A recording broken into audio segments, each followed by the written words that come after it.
Hi, everybody. Hope everybody's doing well. There's a couple of questions that I'd like to try and address. Uh, One is from Peggy from North Carolina. And she says, could you speak about the pineal gland in relationship, I would imagine, to our meditation and the universal life force techniques that we use? Also, could you tell us more about some of the other energy centers around the throat and the head? That is a huge question. And I suspect that, well, maybe what I can do is start from a place that relates to where we are. In the whole process of these centers, these chakras, these Sephiroth, traditionally, in the early going, the root center and the gonad center had been actually the places where intense energy can develop and begin to follow a trail upward into the crown area, the crown center. And this is actually not a fantasy. I've talked to many people and known, myself included, I guess, who've had this particular thing happen where energy moves from the root center all the way up to the crown center. And it can come from the root and the gonad center, as I said. But what you're looking at there is a grouping of centers for the purpose of engaging with three levels in our stages of growth and moving them up to their highest element. And those three levels are the root, the gonad centers, right up to the top of the head, and the solar plexus that goes down into the root and gonad center and follows the line all the way up to the top of the head. Our dilemma with all of this is that most of it, of the stuff that's written in books, and you can look at a lot, I think Woodward had a very good book on the chakras, for example, related to the theosophical background. And many swamis have attempted to write about these chakras.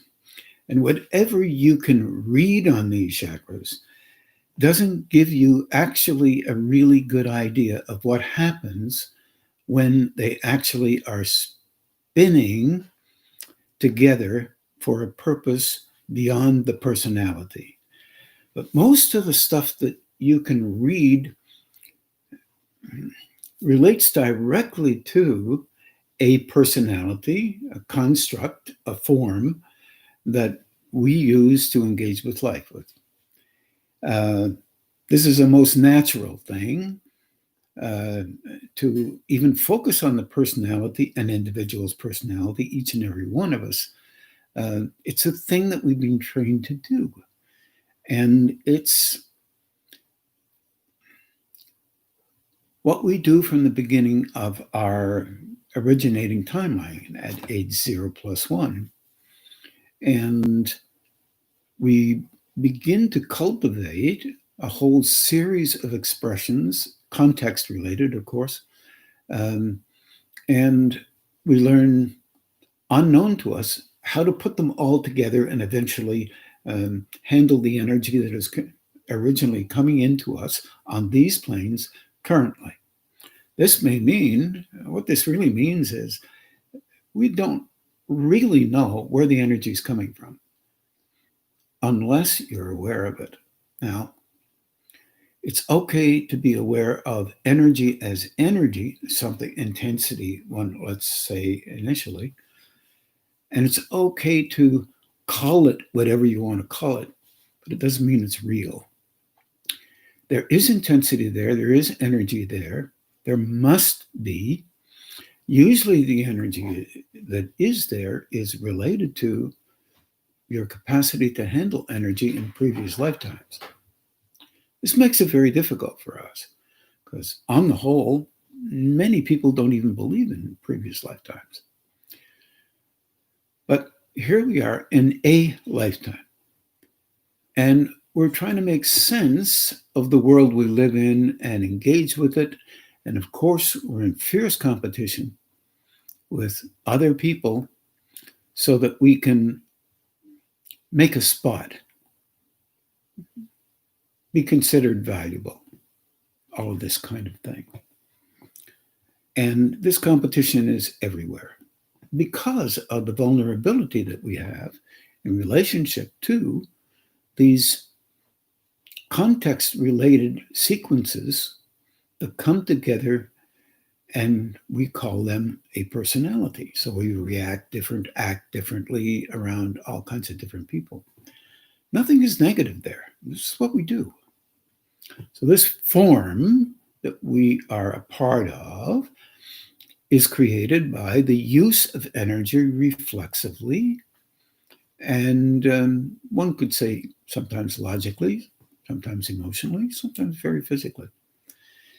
And we push ourselves in our world to engage with this intensity or energy, and we are valued based on what we succeed at or some kind of relative success, rarefied by the individual's version of how life is or how it isn't. Now, here's the dilemma. You begin to become slightly aware of energy in some of the stuff that we've been talking about over the years. And what you perceive is energy related to you, your individuality, your personality. And you are susceptible to competitions that relate to the natural tendency in the world to be in search of recognition and understanding by others. This is the most legitimate thing. This is how we are. So we construct images, portrayals of a personality, and then we move to attempting, for example, through this lifetime, if you become inclined spiritually, to engage with many, many beliefs or one belief or an attempt to take up a position or place in relationship to spiritual growth. This is still related to the personality. Think about that for a second. And now let's start talking about those chakras. In the first two pivotal chakras, the root and the gonad centers, energy moves upward, either through the front or the back or in some of the sides, and moves towards the top of the head. The root center is still a part of the personalization system. It's directed towards the physical, the emotional, and the mental. You can be brilliant with the root center operating through the brow center or the crown or the throat. You can have a tremendous will to do almost anything. And you can engage literally very well with that root center. And also if the gonad center, and in these days the root and gonad centers often interconnect. I'm still in those two. And energy, that gonad center structure, will move all the way up to the top of the head. But it begins to interact with the throat center. Now, the throat center, even in the root center, if it comes on slightly more intensely or stronger, let's say, hard to do without drawing it down from my point of view. It will move, stretch outward beyond the construct of your personality and pull your attention away from you being important because you're able to do something. It will do that. But you still have a link with that personality structure that is profound. And it will lean back into how you were before. And that validates the personalizations that are a part of the construction of a form that is fully flowing to the top of the head. Many gurus, for example, some that I've met, have been quite adamant about the fact that they were a superior guru and other gurus weren't as able as they were. That's a personality orientation. That includes the stimulation of the solar plexus, the root, and the gonad center. Now, the stimulation of the root and gonad to the top of the head brings on that solar plexus and fires it to follow the trail up to the top of the head. Now, this is a profound thing that we're talking about here now. Now something starts to change at that third level of engagement, often called an aspect of a initiation that is profoundly strong. In other words, a blending initiation, one that is difficult for us in our world because we tend to personalize as a natural inclination towards survival. There's nothing negative about that, except we even personalize, if we read a few books, the idea of not having an ego anymore. That statement is literally an ego statement. If you speak about not having an ego anymore, that's an ego statement. At a point where all three of those centers are working together, the upper center, the solar plexus, which is a major center, flowing right up to the top of the head, begins to anchor like the root, like the gonad center, in this part of the head. It's kind of forward from the middle. You see my bald spots here. Forward from the very center, which the heart is normally anchored in there, and that's roughly above the pineal gland.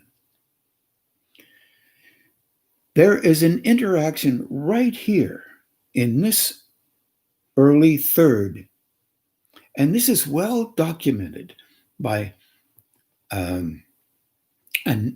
number of tribes in the Aboriginal background, well documented in the Hebrew background, where they put a little box here, and it's actually a whirling flow right here, where the linking of root, gonad, and solar plexus aspects of the crown center come on, and they go like this, and they move.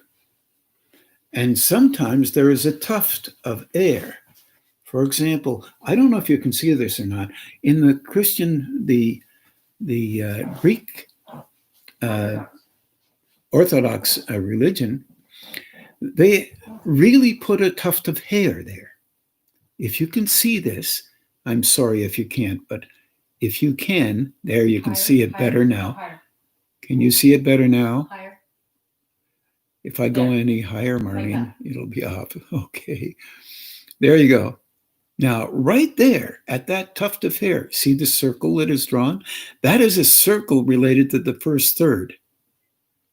It means that the individual at that time, when that flow is there, is linking with higher states of energy, and the personality can be overshadowed by that link. And the personality then becomes in a union with another state. a higher state, God state, one could say, Holy Spirit state. There are all kinds of different words that are used. The state itself is the same. The essence is the same, whether it be from any belief system. If we could allow that to be understood just a little bit, then there would be a breach of belief. Now, but you don't have to do that. You don't have to breach. That's personality stuff. But you can perceive, and when that glow starts to be stronger and stronger, and the link up there is stronger, you begin to realize one thing, that all beliefs come from higher states, interpreted, experiences interpreted and engaged with on these levels in the best way that we can currently come up with. There's no negation in those things. So, if you think that you understand a link between a higher state and how those energies affect the crown, the brow, all the glands in the system, then really, in a kind of a funny way, you're just on the surface. And that does not mean anything negative. Thank God we can get to the edge of an understanding through perception.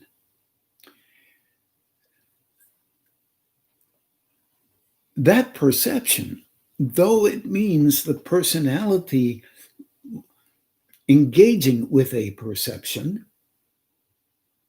is not related to the personality's greatness at all. It's an accumulation over lifetimes of development to a point where you're susceptible to thinking that the personality is only an aspect of a greater engagement and a greater link with another state, a higher state. Oh, people might say soul, and some people might say monad, and there's all kinds of ways, degrees of talking about things. And in our world, we are fascinated by various degrees of things, and we judge and assess others in relationship to that. If we do that, that's part of our personality orientation. And we're gauging relative to the capacity we have to allow a gauge to be validated as the right way, the only way to perceive. And this is an adopted method, not an adaptive method. So in these orientations, if you do have that solar plexus open so that it can link up with the root and gonad center, and they together move up the front or the back or both or the sides, and they do begin to link up into this area, it makes the personality very vulnerable. When this area here becomes stronger and stronger in that first third above the head, the brow center begins to open past the capacity that the solar plexus has of helping all three centers move up to the top of the head. Meaning, something beyond the capacity of what would be normal when those three centers are functioning really well begins slowly to happen. The brow center moves past the frontier or boundary that the solar plexus, root, and gonad centers and the personalization process has set up. Wow. Now, vulnerability becomes a little bit of a reality. Now, what does that mean? Well, what it means is this. There's a switch in there where that brow center, when it's still focused on the emotional disposition or the solar plexus orientations, a switch in the brow and in the crown and in the throat center's complex that turns that center in the brow and moves it literally in a direction towards the throat, in a direction around and towards the back, to roughly the oblongata area, medulla oblongata area, and it engages and draws a line of flow between both sides of the energy form that moves up the back or up the front. And what does that mean? It means it stimulates two centers right off the dowager's hump area, about C6 or 7, back off the body, and begins to bring energy through the neck into the upper part of the chest and has an effect on the thymus gland. What does that mean? It means it's starting to open the heart center in a different place than what was on previously. Because if the solar plexus is on, it will turn on the heart center just a little bit. And it does that for this reason. It helps an aspect of mind not to judge, not to be exceedingly sure based on what you believe must be true, but it moves you towards perceiving inside another an energy level that has nothing to do with the personality. Now, this is a dilemma because, in fact, most people on the planet, all of us, have been engaged with the world and try to understand the world based on how we've been trained to understand the world.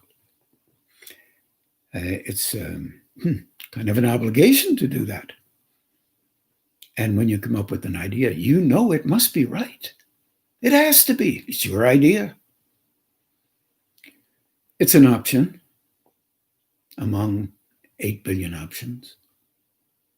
But the reassurance that we give ourselves allows us to feel comforted by what we come up with so that we can feel reassured that we are on the right side of things. It validates the conglomeration of experiences, reflex reactions, actions, and all other experiences that we've ever had with other people or with ourselves only, or with our belief systems. We align to form a composite within us that serves the purpose of survival on these planes. Once again, that becomes kind of slipping towards the background because there's something else you're beginning to perceive.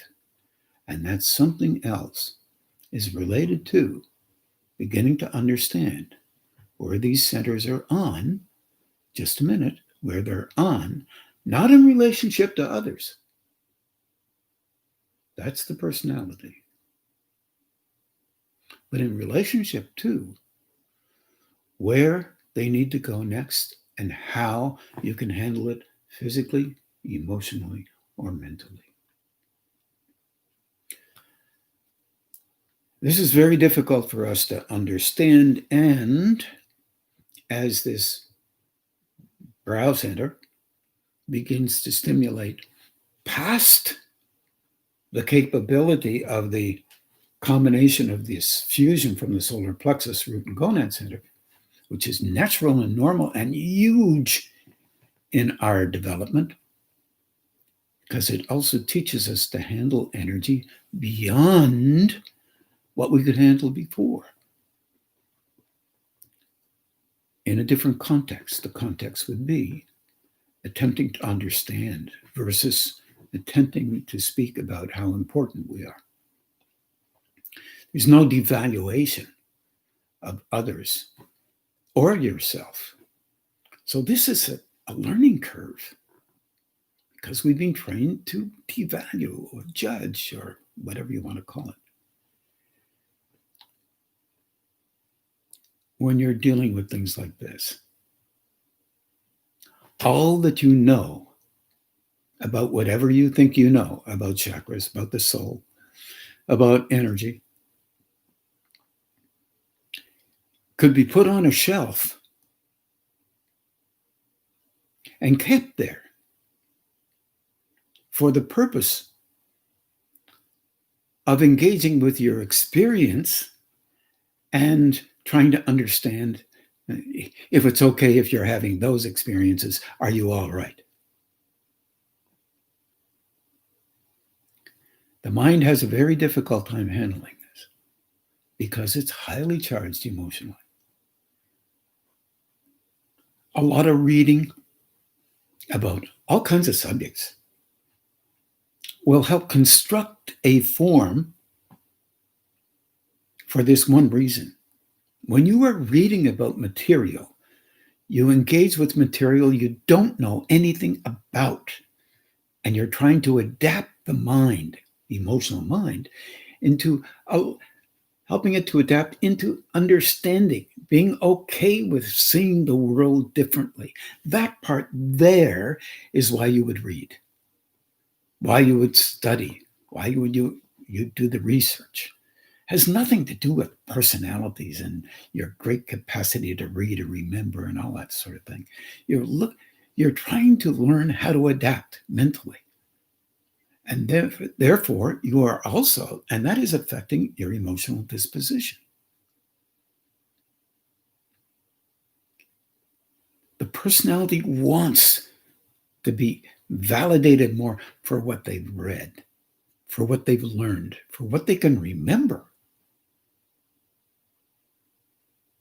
It doesn't like right versus wrong. It likes right. It likes to be valued. Personality itself in relationship to a higher state is already valued. There's no reason to be more valued. That's related to a higher state.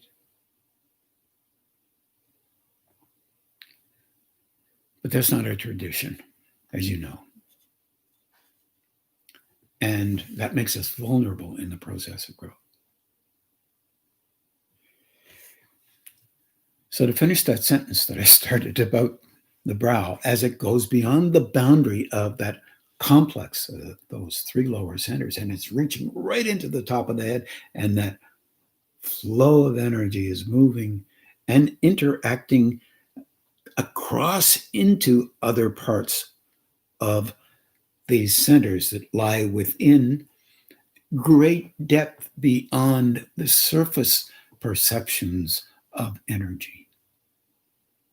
Surface perceptions, beyond the surface perceptions of energy.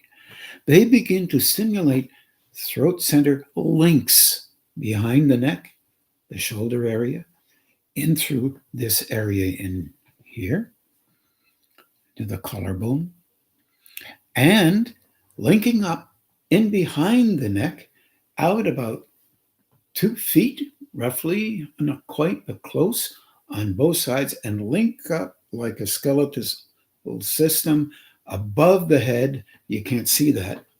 Above the head, and both sides, and upward into another level of growth beyond the personal.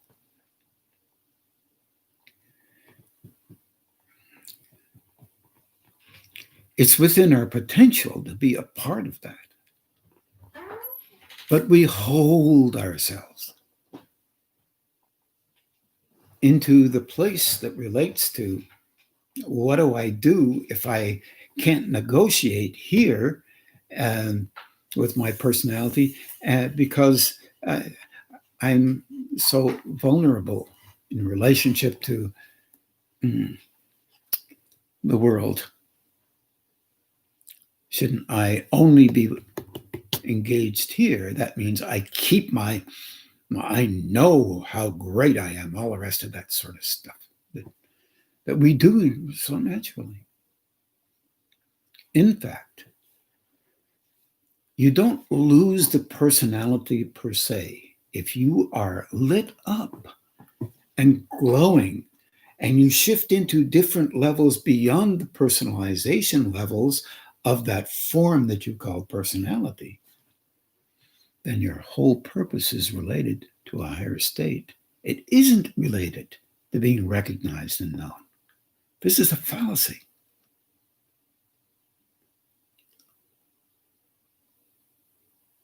But it's a hard sell. In fact, I've been lucky enough to meet a few of these folk who are like that, and they had no interest in being known by others as able. They hide in their own way from being recognized. There's no need. Every day of their life, no matter what their job is, here, because they have to pay the rent and mortgage or whatever it is they have. In the Western world, in the Eastern world, same thing. Whatever they're doing, it's a means to an end. As long as they can get to where they can help people who are in need, because they are moving in a direction beyond what is normal here on these planes. And normal here on these planes is moving in a direction beyond where the normal is currently on these planes. It doesn't taste that way, smell that way, look that way, but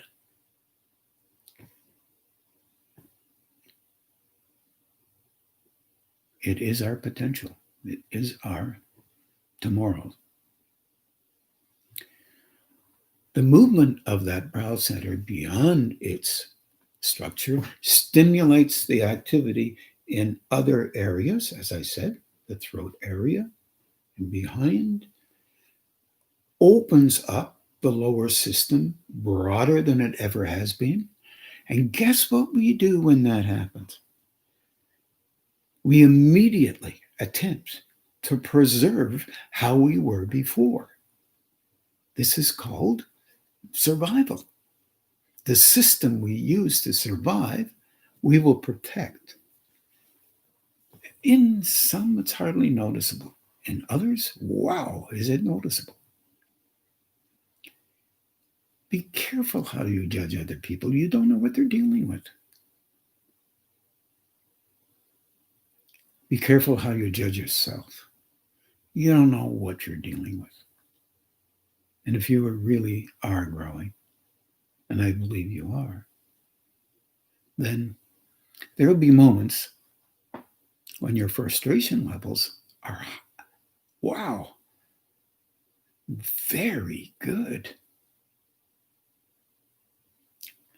But it's there to show you that you have these things, and now that you know you do, you can realize when others have them, you have them also, and you are a person, a denizen of the earth on these planes, functioning this way.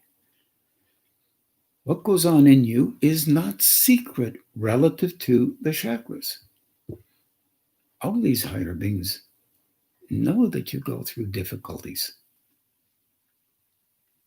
Know that this is difficult for them to deal with, for you to deal with, because they have memories of them doing the same thing. There's no negation in it. There's development and process and looking for that level of love, one could say, or gentleness, kindness, respect.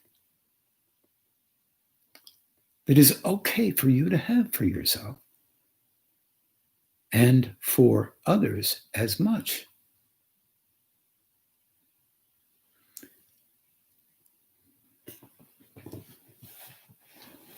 Past those 3 levels of profound function, with the solar plexus being the major chakra, there is a huge, huge capacity involved with that at its optimum development.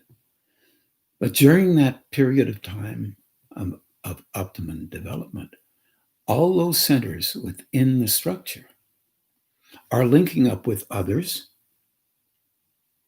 above the head, are broadening out the ones internalized within you, moving, stretching, so that you can have an awareness of energy moving into you and not be nervous about it. It is natural to be nervous about something that's different. There's no negation in that.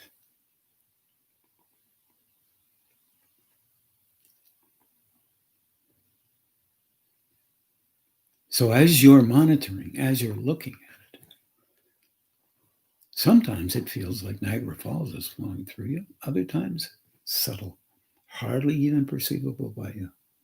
It's because your perception level is moving towards a subtle level. And you're learning how to perceive subtle rather than only knowing how to perceive Niagara Falls. For those of you who don't know what that is, it's a tremendous amount of water flowing over a big cliff. The Niagara Escarpment. Our journey through this is usually without firm conscious awareness.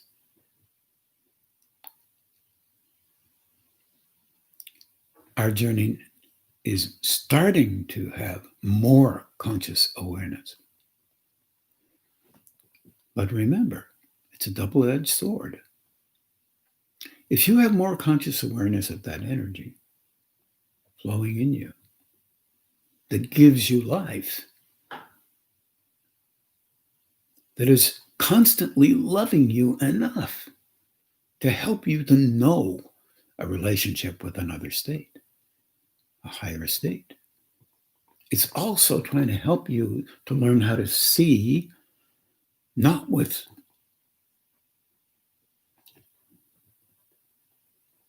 the important eyes that you have already cultivated and decided life should be like this or that, but new eyes.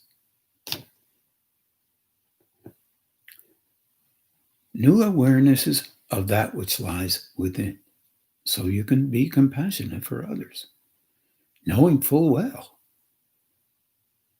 that they have the same emotional dispositional structure, capacity that you have. When you react, you are seeing the reaction that others have. Slowing that down allows you to recognize that you have it. If you can be honest with yourself, it's very difficult to do that. As well, because you have a rule, you're not supposed to have that. It's not real.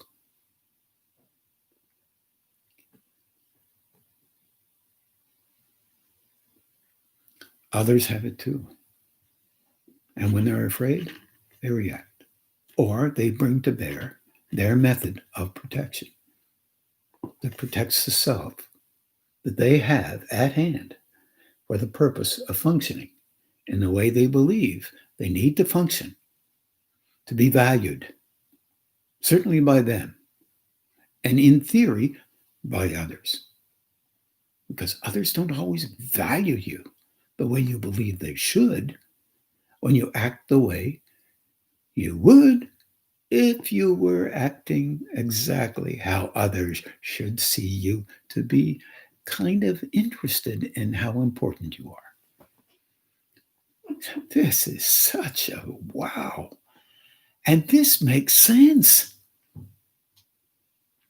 That comes out of a relationship with a form, with a person, you, that builds a constructed, wondrous personality system, and you don't even know it. That is constantly validated and valued by you every single day of your life and protected. Ultimately, to the point where you reach a state that's so stiff that you don't want to change it because it's too awkward. And all the systems that you've used before work, so why bother? But not only for that reason, it's just we don't see it very well. But it doesn't mean you're bad, good, right or wrong. It just means this is how it works here on these planes. It's always worked this way. Read history.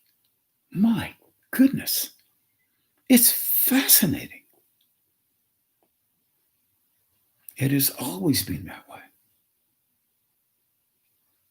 In our world, we have heroes that have been the best warmongering people possible, the best helpers to help us survive. Our generals, our whoever they may be.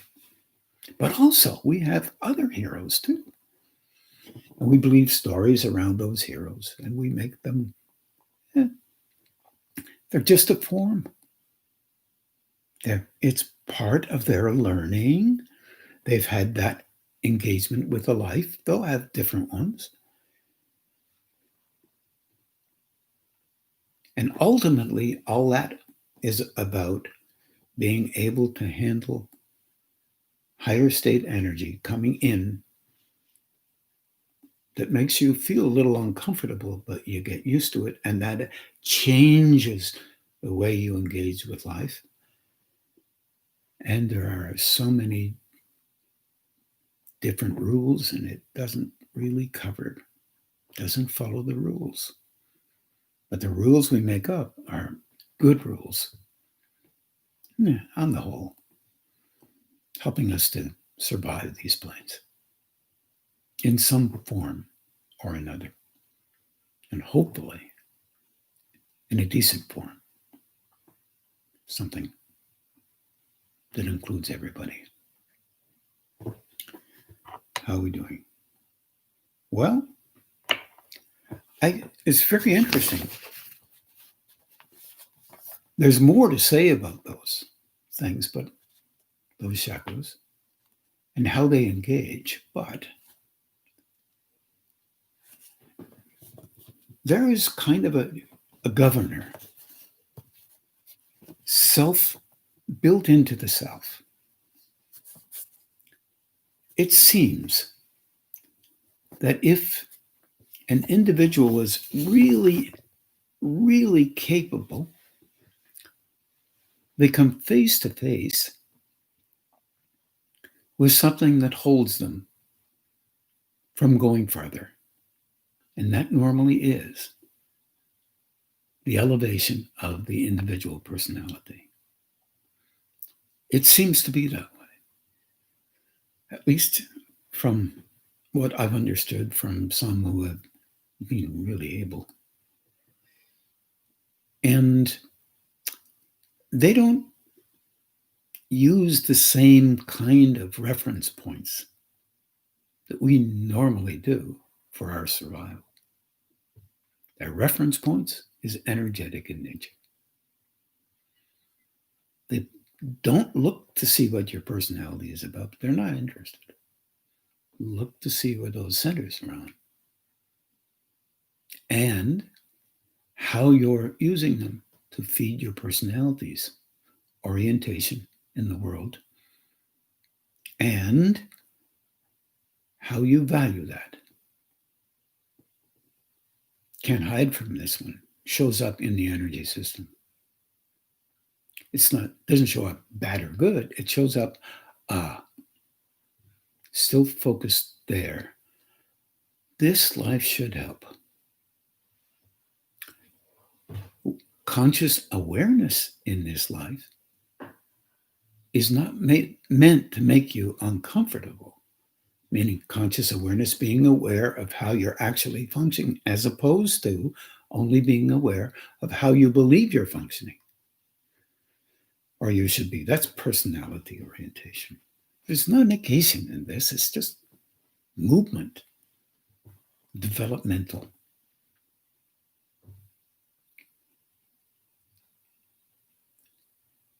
Many people feel vulnerable.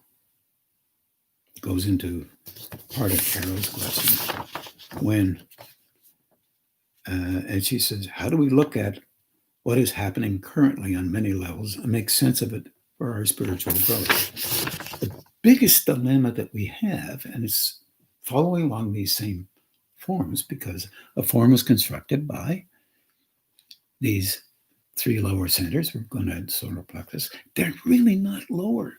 They have a multiplicity of levels. They go beyond what we construct in the early goings of a civilization or of a species.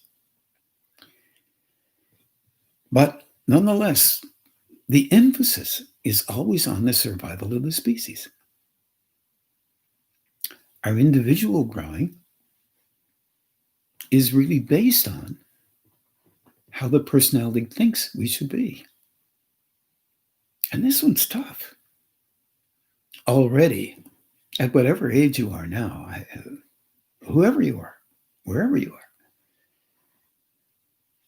your capacity to engage with yourself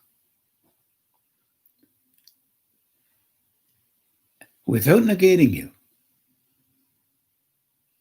for responses that you have, without defending you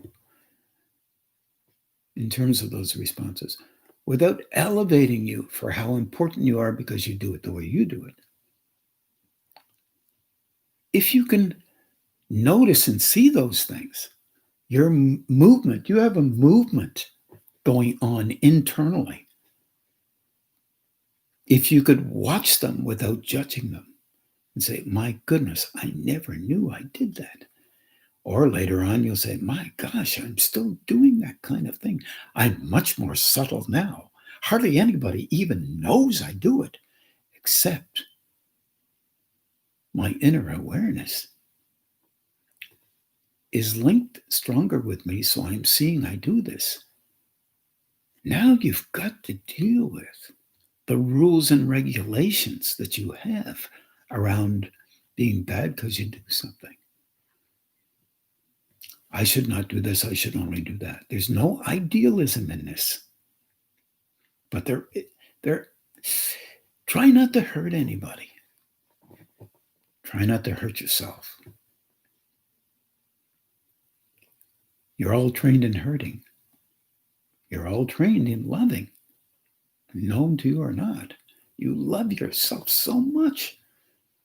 You would never want to change anything in how you function. You only do that out of love. And you're given that flow into you out of love so that ultimately you do whatever you do with it. Ultimately, you begin to see and you start to learn. You are teaching yourself as well. You're not teaching yourself how to do this, how to do that, how to do this, how to do that. You're teaching yourself how to see. And what you're seeing is the love coming in to help you to be the way you are, and the way you move or stretch that, and the way it broadens, and the way you're okay with you, and then the way you try to bring it all back, not consciously, reflexively, because the need to survive on these planes is paramount. Not only in you, but in the species. More and more, we get to see some of that.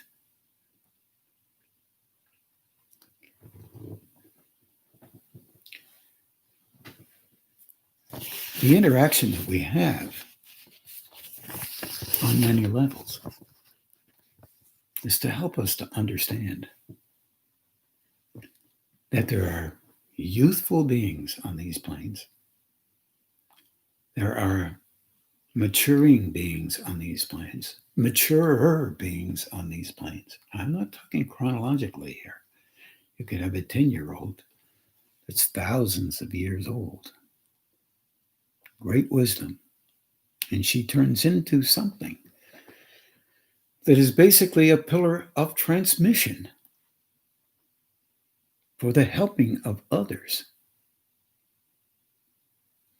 to slowly start growing and move into another relative state of development so that they can begin to be kind of a pillar of transmission for the purpose of helping others. Yeah,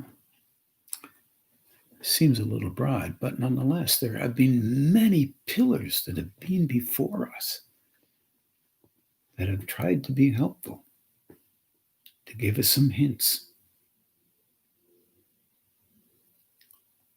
Some we'll never meet, never heard of, never will. The bulk you'll never hear about. Those who have a certain job to make us aware of these things, we, if we're lucky, get to experience from time to time, or see, or even listen to, even if we don't believe in any of it. It touches us because we have that inner love in us. And that is an aspect of a link that they help us to link with through a kind of transmission, a radiation of flow that they give no personalization to, because it emits through the form and they perceive through the form and they understand the importance of the form as well as the importance of that which created the form, that universal flow. I hope that helps a little bit. And I wish you all well. Please stay safe. Please take care of yourselves. We're going to meditate now. If you'd like to join in, that would be great. Thanks for listening.